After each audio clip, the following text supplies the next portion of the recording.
ನಮಸ್ತೆ. ಈ ವಿಡಿಯೋದಲ್ಲಿ ಬಸವಣ್ಣನವರ ಬಗ್ಗೆ ತಿಳ್ಕೊಳ್ಳೋಣ. ವೇದ, ಆಗಮ, ಪುರಾಣದಲ್ಲಿರುವಂತಹ ತತ್ವ ವಿಚಾರಗಳನ್ನು ಜನಸಾಮಾನ್ಯರಿಗೆ ಅರ್ಥವಾಗುವ ಸರಳವಾದ ಕನ್ನಡದಲ್ಲಿ ತಿಳಿ ಹೇಳಿದ ಸಮಾಜ ಸುಧಾರಕರು ಶ್ರೀ ಬಸವಣ್ಣನವರು.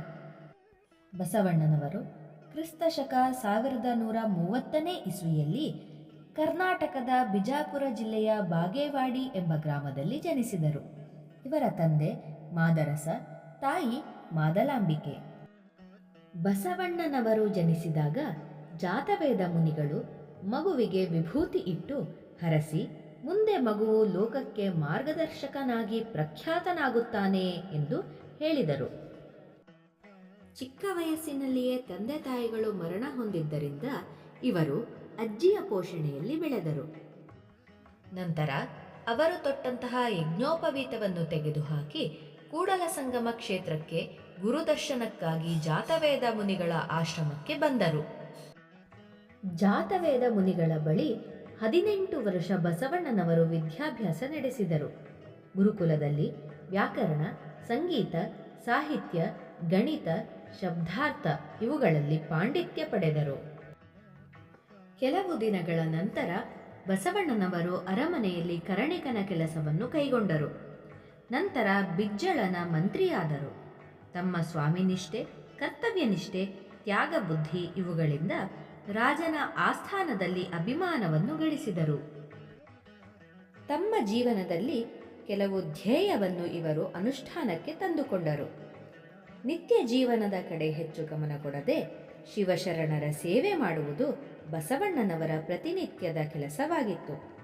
ಶಿವನಿಗಿಂತ ಹಿರಿಯರಿಲ್ಲ, ಎನಗಿಂತ ಕಿರಿಯರಿಲ್ಲ ಎಂದು ತಿಳಿದರು. ಶಿವನ ಸೇವೆಗೆಂದೇ ತಮ್ಮ ಜೀವನವನ್ನು ಮುಡಿಪಾಗಿಟ್ಟರು. ಕಾಯಕವೇ ಕೈಲಾಸ ಎಂದು ನಂಬಿದರು.